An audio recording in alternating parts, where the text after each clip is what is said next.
The thermometer outside Silas Brennan's cabin read 42 degrees below zero on the morning of January 18, 1843, and he hadn't touched his firewood in 16 hours. 3 miles down the valley, Josiah Carmichael was feeding his fireplace for the 8th time since midnight, burning through logs at a rate that would deplete his winter supply by February, and he was still shivering.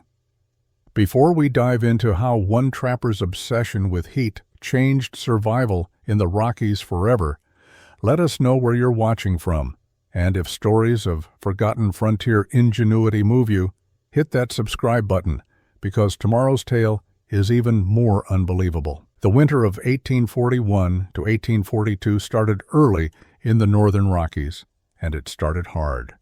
Silas Brennan had trapped these mountains for 6 seasons, working the beaver streams that fed into the Yellowstone drainage, and he knew how to read weather signs.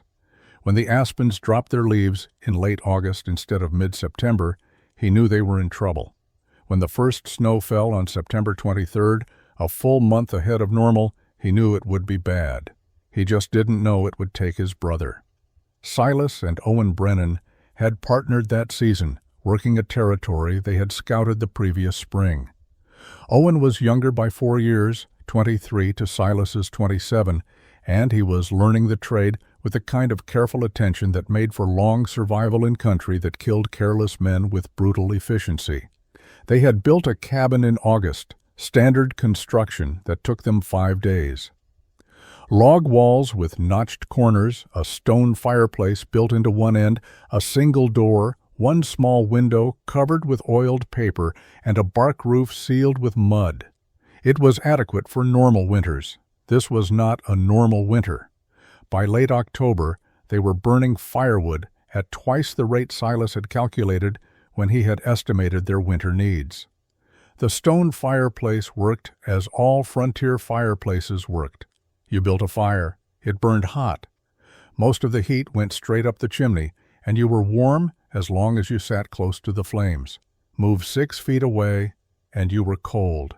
Let the fire die down, and the cabin temperature dropped within minutes. The physics were simple and unforgiving. Heat rises, chimneys create draft, draft pulls heat out of the cabin, and you burn more wood to replace it.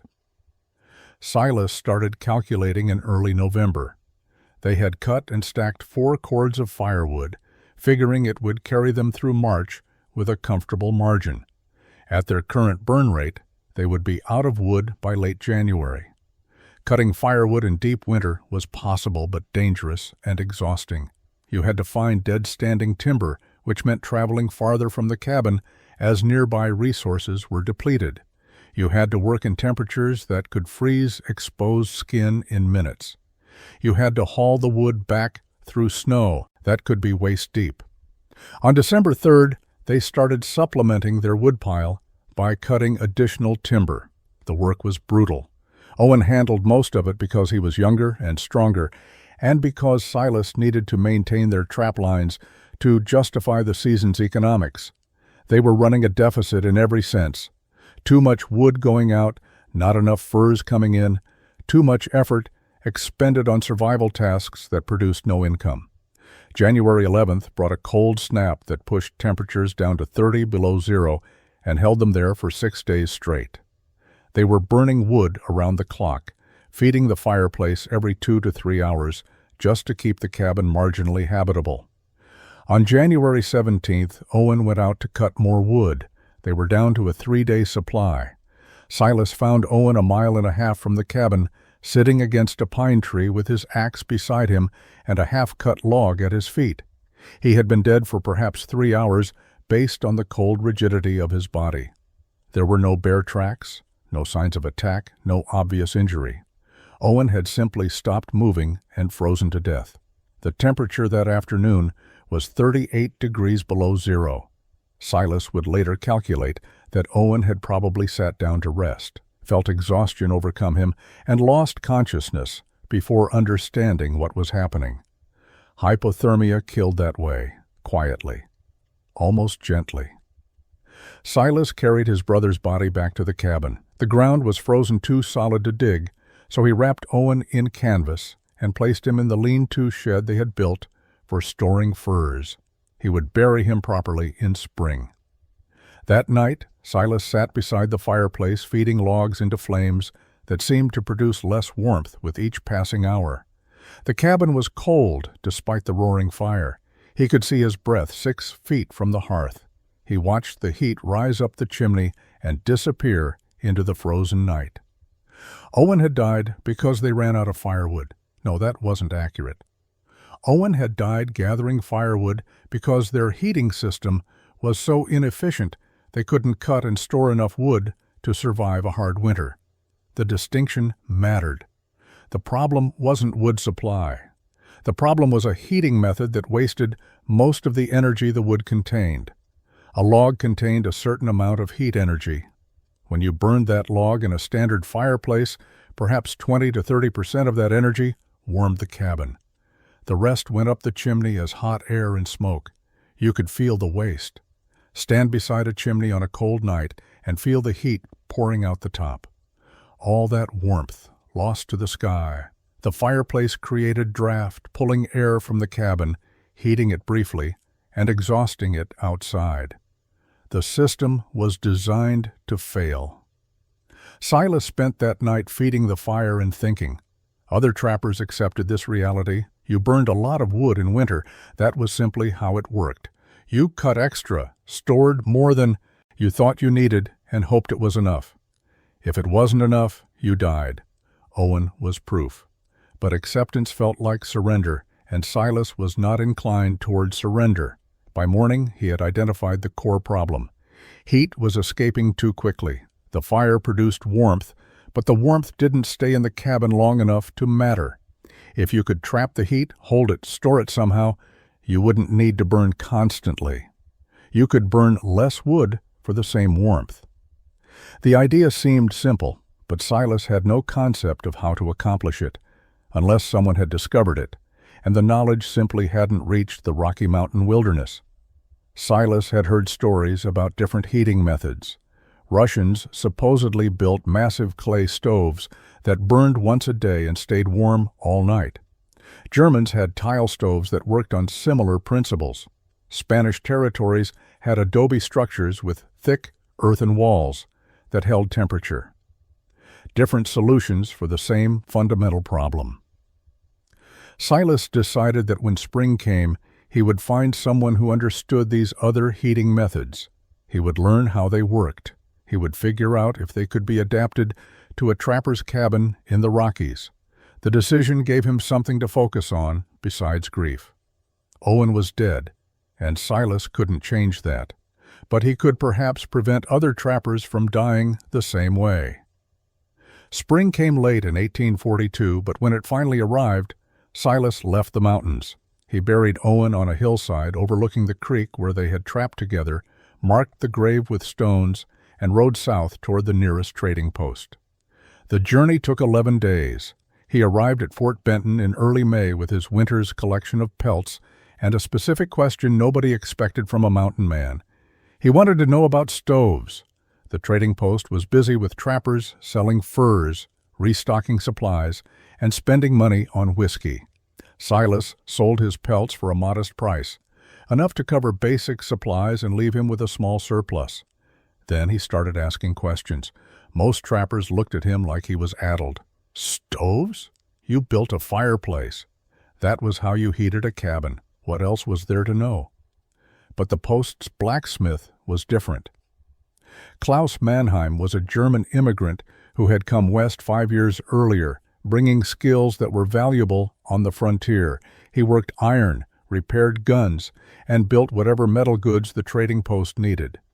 When Silas asked about heating methods from Europe, Klaus set down his hammer and talked for 2 hours. In Germany, Klaus explained, people built masonry stoves called Kachelofen. These were massive structures made of brick and tile that stood in the center of a room. You burned a fire inside them once or twice a day, hot and fast. The masonry absorbed the heat, then radiated it slowly for 12 to 18 hours. The principle was thermal mass.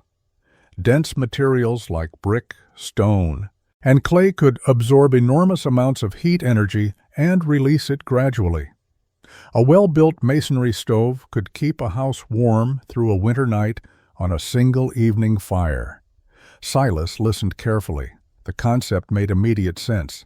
Instead of constantly feeding a fire that lost most of its heat up a chimney, you burned efficiently and stored the heat in the structure itself. But Klaus's description revealed a problem. Traditional German masonry stoves weighed thousands of pounds and required skilled craftsmen to build. They used specialized tiles and precise construction techniques. A trapper working alone in the mountains couldn't replicate that. Klaus saw Silas's disappointment and continued. The principle didn't require European materials or expert masonry. Clay worked. Mud and straw worked.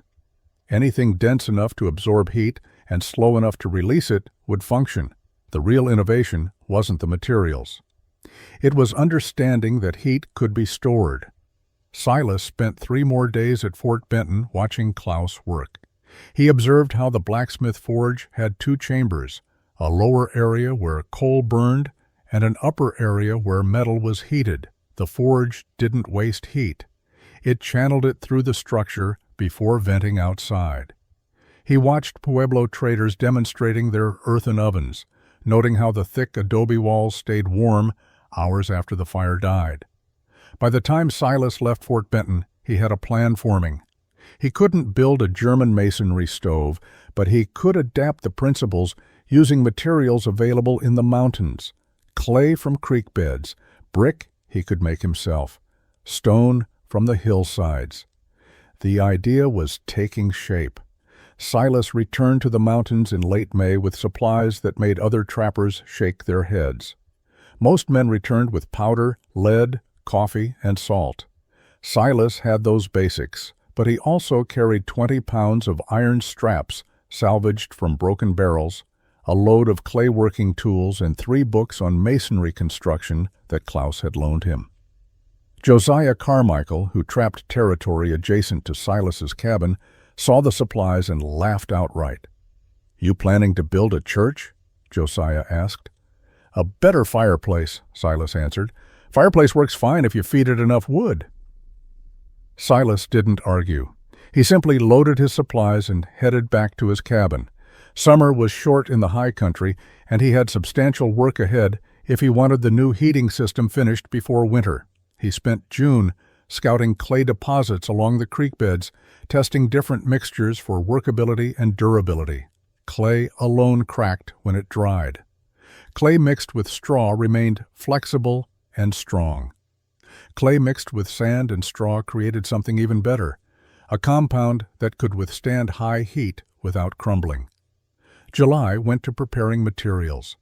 Silas made bricks using wooden forms Klaus had described, mixing clay and straw into thick mud, pressing it into molds and letting it dry in the sun. He made 200 bricks over 4 weeks. He gathered flat stones for the foundation. He cut and shaped logs for the structural supports. He tested his clay mixtures by building small sample walls and heating them with fire to see which combinations resisted cracking best. August brought construction. Silas tore out the old stone fireplace entirely, creating space for something much larger. He dug a foundation pit 2 feet deep and filled it with compacted gravel and flat stones, creating a stable base that could support tremendous weight. The first chamber took shape at floor level, a semicircular firebox lined with brick and designed to burn hot and fast. The opening was 18 inches wide, large enough to accept substantial pieces of wood, but small enough to concentrate heat. Josiah visited in mid-August and found Silas laying brickwork for a second chamber 3 feet above the first. The upper chamber was smaller, perhaps 12 inches wide, with an arched opening that faced into the room. Between the 2 chambers, Silas had built channels using carefully placed bricks that created a path for smoke and heat to travel upward. "You're building 2 fireplaces?" Josiah asked. "2 chambers," Silas corrected. "Bottom one burns the wood. Top one burns the smoke. Smoke doesn't burn. Smoke is unburned gases. Give it enough heat and air, it burns." Josiah stared at the structure. "You're insane. This is twice the work for half the cents." He left shaking his head, and Silas heard him later at the trading post telling others about Brennan's crazy two-story fireplace. The nickname started then, Brennan's Clay Castle. Silas ignored it and continued building. By late August, both brick chambers were complete, connected by internal passages that would route heat through the structure before venting outside. September brought the most critical phase of construction. The brick chambers were complete, but they were only the skeleton of the system. The real innovation would be the massive clay dome that would surround and cap both chambers, creating the thermal mass that would store and radiate heat long after the fire died. Silas had calculated that the dome would weigh somewhere near 800 pounds when finished. That weight required careful engineering. He began with the clay itself. The mixture he had tested in July became his standard formula: 3 parts clay to 1 part sand to 1 part chopped straw, mixed with water until it reached the consistency of thick mud. He needed approximately 400 pounds of dry clay to build the dome, which meant processing nearly 600 pounds to account for water content that would evaporate during drying. He spent a week gathering clay from the creek bank, hauling it back to the cabin in leather panniers, and spreading it in the sun to achieve the right moisture level. The dome construction happened in layers. Silas couldn't build the entire structure at once because the weight of wet clay would cause lower layers to collapse before they dried. Instead, he built the dome in stages, applying 6 inches of clay mixture, letting it dry for 3 days, then adding another layer. The process was maddeningly slow. Each layer had to be shaped carefully, smoothed on both interior and exterior surfaces, and allowed to cure before the next application. The shape itself was critical. A true hemisphere would have been structurally strongest, but Silas needed access to both fire chambers, so he built the dome with openings that aligned with the brick archways below. The walls of the dome were 6 inches thick, dense enough to absorb substantial heat, but not so thick that they would crack from thermal stress as they heated and cooled repeatedly. By mid-September, the dome stood nearly complete, a massive rounded structure that looked more like a Pueblo bread oven than anything typically found in a mountain cabin. But Silas wasn't finished. Clay, even well-mixed clay, would eventually crack from the expansion and contraction caused by heating cycles. He needed reinforcement. The iron barrel straps he had brought from Fort Benton solved the problem. He heated them in a small forge fire until they were pliable, then wrapped them around the dome at regular intervals, 5 bands in total that circled the structure like the hoops on a barrel. As the metal cooled, it contracted slightly, creating compression that held the clay together. The straps weren't just decorative. They were structural, preventing the thermal expansion of heating from shattering the dome. Josiah visited again in late September and found Silas applying the final layer of clay to seal the surface. The structure dominated the cabin's interior, a massive, rounded form that looked completely out of place in a trapper's rough shelter. "It'll collapse by Christmas," Josiah said. "Clay's not meant to hold that kind of heat." "We'll see," Silas replied, smoothing the final section. The dome was complete. Now he needed to test whether his theory would work in practice. The dome needed 2 weeks to dry completely before Silas dared light a fire inside it. He spent early October preparing firewood and making final adjustments to the air intake controls he had built into both chambers. Each chamber had a small iron door he could open or close to regulate airflow. Controlling oxygen would be critical to making the system work efficiently. Too much air and the fire would burn too fast, wasting wood. Too little, and combustion would be incomplete, creating smoke without heat. On October 15, 1842, with the first snow already dusting the high peaks, Silas lit the inaugural fire. He started small, using kindling and a few small pieces of split pine in the lower chamber. The wood caught easily, flames rising through the brick archway. Smoke began to flow upward through the internal channels toward the upper chamber. So far, everything worked as designed. As the lower fire established itself, Silas added larger pieces of wood, building the fire until it burned hot and fast. Within 20 minutes, he could see a faint glow beginning in the upper chamber. The smoke and unburned gases rising from the lower fire were igniting in the upper chamber's heat, creating a secondary combustion exactly as Klaus had described from the blacksmith forge principle. The upper chamber wasn't just passively channeling smoke, it was actively burning it, extracting additional heat energy that would normally be lost up a chimney.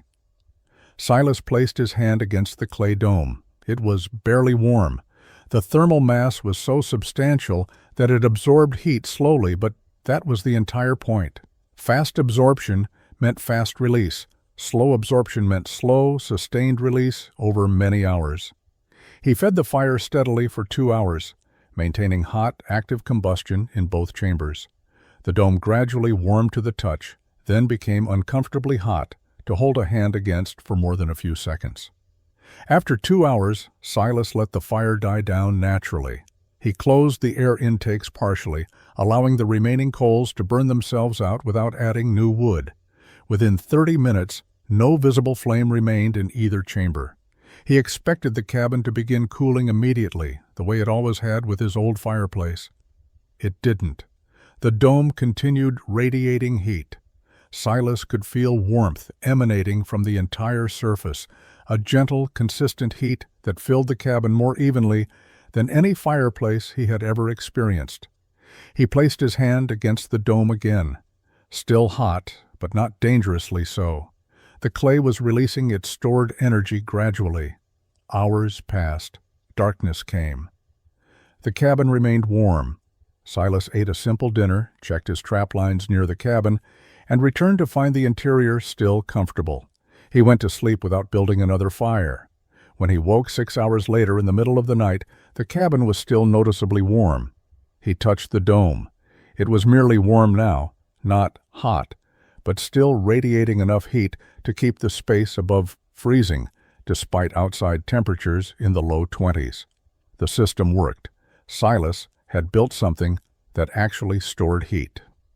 October turned to November, and Silas refined his technique. He learned that the system worked best with one substantial fire each evening, burned hot for approximately 2 hours, then allowed to die completely. The dome would absorb heat during the burn and radiate it through the night and into the following day. By mid-afternoon, the cabin would begin cooling noticeably, but it never became dangerously cold before evening when he would build the next fire. His wood consumption dropped dramatically. Where he had previously burned 6 to 8 logs per day, feeding a constant fire, he now burned 3 to 4 logs in a single concentrated evening burn. The mathematics were exactly what he had hoped for. He was using half the wood and maintaining better, more consistent interior temperatures. The cabin stayed near 65 degrees even when outside temperatures dropped below zero. November brought the first visitors. Hiram Lockwood, a trapper who worked territory 15 miles north, stopped by to trade information about beaver activity. He arrived in late afternoon and immediately commented on the cabin's warmth. "You've got a fire going?" Hiram asked, looking toward the massive clay structure. "Not since yesterday evening," Silas replied. Hiram walked closer to the dome, examining it with obvious skepticism. He placed his hand against the clay surface. It was warm to the touch, not hot, but definitely radiating heat. "This thing stays warm that long?" 18 to 20 hours from a single fire, Silas said. "Sometimes longer if I pack it full." Hiram circled the structure, noting the 2 chambers, the metal reinforcement straps, the careful brickwork. "How long did this take you to build?" "Most of the summer. And it actually uses less wood?" "Half what I burned last winter." Hiram considered this. "Josiah says you've lost your mind." "Josiah's burning through his wood pile at the same rate that killed my brother," Silas replied quietly. The comment hung in the cold air. Hiram had known Owen. He nodded slowly and left without further questions, but Silas saw him studying the dome one last time before riding away. December brought serious cold. Temperatures dropped to 20 below zero and stayed there for days. Silas maintained his routine: one evening fire, 2 hours of hot burning, sustained warmth through the night. His wood pile diminished slowly, visibly slower than the consumption rates of previous winters. He calculated that at his current usage he had enough cut wood to last well into March with comfortable margin. Meanwhile, other trappers in the region were burning wood at desperate rates. Josiah Carmichael, whose cabin was 3 miles away, was cutting additional wood in brutal cold, exactly the situation that had killed Owen the previous winter. Silas saw him once in late December, noted the exhaustion in his face, and mentioned that he was welcome to examine the heating system if he wanted to understand how it worked. "I'll stick with methods that don't require building a clay mountain in my cabin," Josiah replied. He rode away, and Silas returned to his warm cabin, his slowly diminishing wood pile, and his conviction that engineering mattered more than tradition. January 18, 1843, brought the coldest night Silas had experienced in 7 years of mountain trapping. The temperature at sunset was 35 below zero and still dropping. He built his evening fire as usual, a 2-hour burn that heated the dome to maximum capacity. By the time he banked the coals and closed the air intakes, the exterior thermometer read 42 below. He went to sleep confident the cabin would remain habitable through the night. 3 miles away, Amos Fairchild was feeding his fireplace for the 6th time since darkness fell. Amos had trapped these mountains for 4 seasons, long enough to know that nights this cold required constant fire management. His cabin was standard construction, similar to what Silas and Owen had used the previous winter. Stone fireplace, direct chimney, minimal insulation. He went to sleep around midnight with a solid fire burning, planning to wake in 3 hours to add more wood. He woke at 2 in the morning to darkness and cold. The fire had burned down faster than expected. His breath showed white in the blackness. He tried to rise from his sleeping platform, but found his legs unresponsive. His hands were numb. The cold had penetrated deeper than he realized. He had matches somewhere, kindling nearby, but his fingers wouldn't cooperate. The extreme cold had pushed him past the point where he could help himself. Amos understood what was happening. He had perhaps 30 minutes before unconsciousness. After that, he would freeze to death in his own cabin, the same way Owen Brennan had frozen in the forest. The thought sparked enough panic to force movement. He rolled off the sleeping platform, crawled toward the door, managed to lift the latch bar. The door opened to impossible cold and darkness. Silas's cabin was 3 miles south. Amos began crawling. He made perhaps 200 yards before his body stopped responding. He lay in snow trying to force his legs to move, and they wouldn't. The cold was absolute. Then he heard something, a sound that didn't belong in the frozen wilderness. A door opening, light spilling across snow. Silas had been awake, listening to the wind and checking the dome's temperature. The cabin was 63 degrees 18 hours after his last fire. The system was performing beyond his expectations. Then he heard something outside, faint but wrong. He opened the door with a rifle in hand and saw the shape in the snow. He carried Amos inside. The man was barely conscious, his skin dangerously cold, his breathing shallow. Silas stripped off Amos's frozen outer clothing, wrapped him in wool blankets, and positioned him close to the dome where radiant heat was strongest. Then he built a small fire in the lower chamber, not for heat storage but for immediate warmth. The combination of the still warm dome and the fresh fire brought the cabin temperature up quickly. Amos regained consciousness after 20 minutes. He looked around the cabin, feeling the warmth, seeing the dome radiating heat. "Your fire went out hours ago?" "Yesterday evening," Silas replied. "The cabin stays warm." Amos understood then what Silas had built and why it mattered. Amos stayed in Silas's cabin for 3 days, recovering from the hypothermia that had nearly killed him. During those days, he watched how the heating system worked. One evening, fire, 2 hours of active burning, then sustained warmth that lasted through the following day. He watched Silas add 4 logs total across an entire 24-hour period, while Amos knew his own cabin would have consumed 8 or 9 logs in the same time span and still been colder. On the 3rd day, Amos asked the question Silas had been expecting. "Would you teach me how to build one?" "Yes," Silas replied. Word of Amos's near-death experience spread through the scattered trapping community quickly. Mountain men talked when they crossed paths at trading posts or encountered each other checking trap lines. The story had dramatic elements that made it memorable. Coldest night in years, fire goes out, man nearly freezes, crawls through snow to Brennan's cabin, finds it warm from yesterday's fire.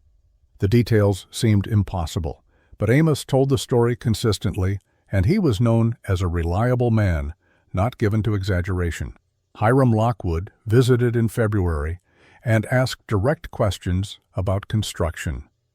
Silas walked him through the entire process: clay preparation, brickwork, the 2-chamber design, internal smoke channels, dome construction, metal reinforcement.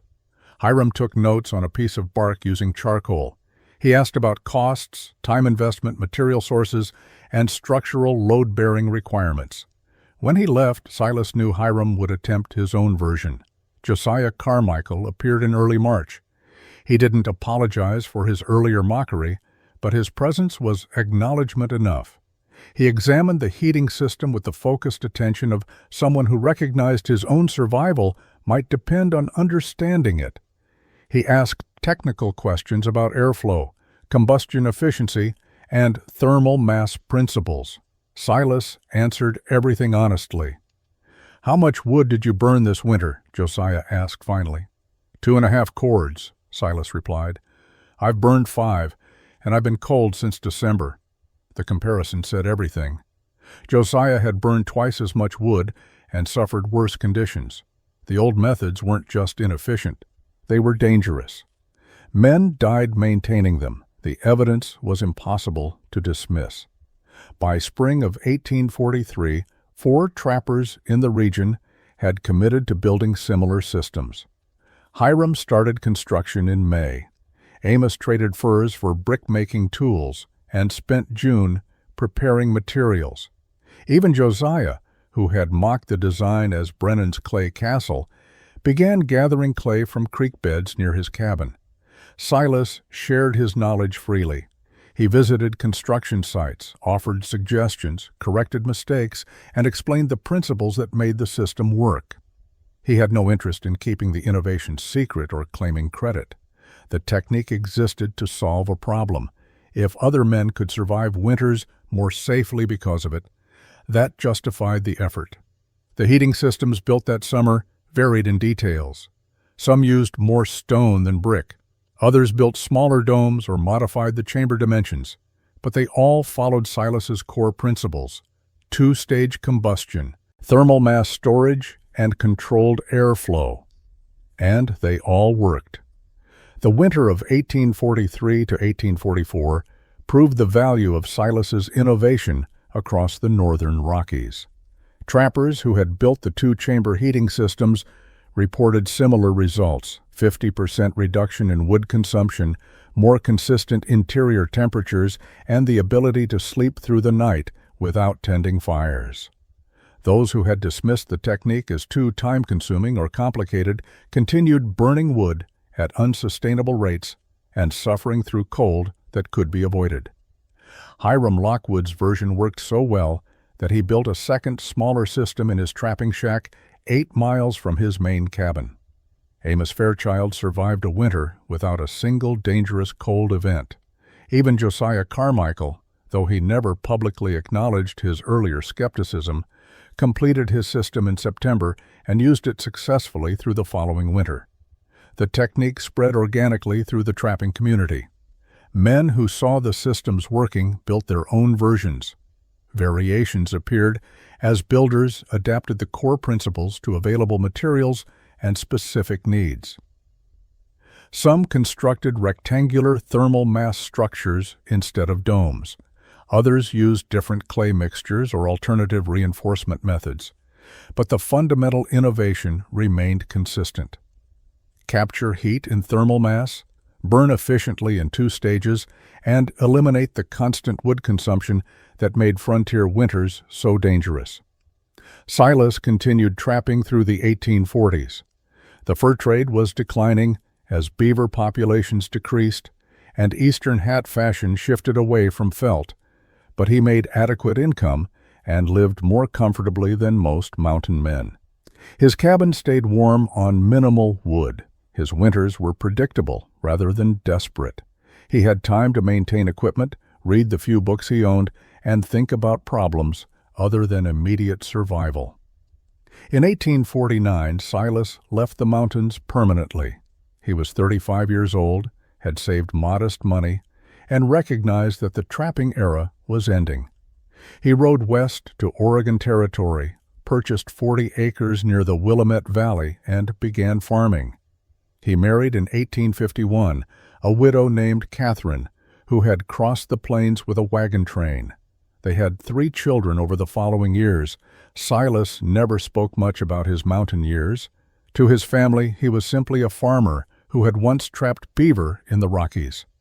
His children knew nothing of the heating system he had developed or the lives it had saved.